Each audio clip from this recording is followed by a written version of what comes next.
Bonjour à tous et bienvenue sur Empire Arnaud, la chaîne pour tout connaître des rouages de la plus grande fortune de France, Bernard Arnault. Pour cette 7e édition, nous allons vous parler de la dernière acquisition de Bernard Arnault, la dernière mais pas des moindres, une villa italienne du XVe siècle ayant appartenu à Léonard de Vinci ainsi que son vignoble. Oui monsieur, rien que ça. On parle de la Casa degli Atellani, qui se situe en plein cœur de Milan. Le domaine abrite une bâtisse du XVe siècle, mais surtout un vignoble de pratiquement 1 hectare. Il serait d'ailleurs le seul au monde existant encore dans le centre d'une grande métropole. Offert en 1498 à Léonard de Vinci par le duc de Milan, il hébergeait à l'époque 8300 m² de vignes. Mais après la mort du peintre, le vignoble a été délaissé pendant plusieurs siècles. Ce dernier a été replanté en 2014 selon les goûts et les traditions de l'époque. Et c'est ainsi qu'en décembre 2022, le patron de LVMH a pu s'offrir un bout d'histoire de la vie de Léonard de Vinci. La villa est aussi exceptionnelle car elle héberge de nombreuses œuvres de l'artiste et scientifique Léonard de Vinci, comme sa célèbre scène. La villa en question est également connue pour sa chambre du zodiaque où les signes astrologiques sont peints au plafond.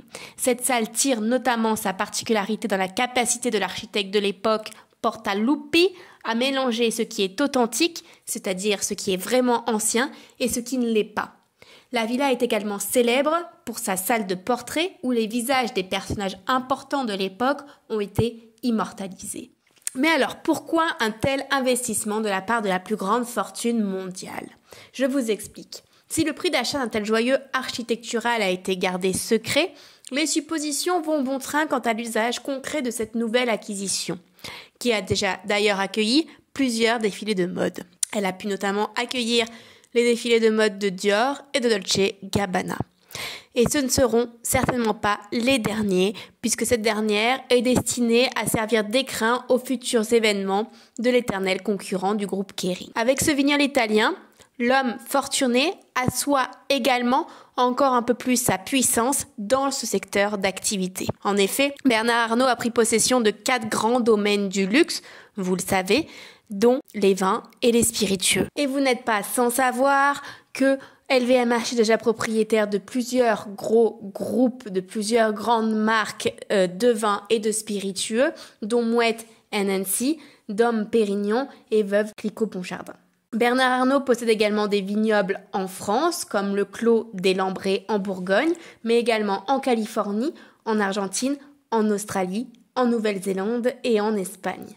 Il y a 2 ans, Bernard Arnault s'est d'ailleurs offert le château d'Esclans, un somptueux domaine situé dans la Provence proche de Saint-Tropez, avec plus de 267 hectares, dont 74 hectares de vignobles.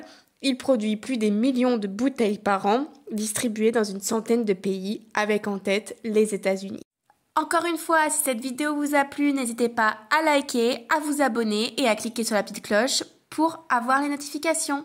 Merci à tous.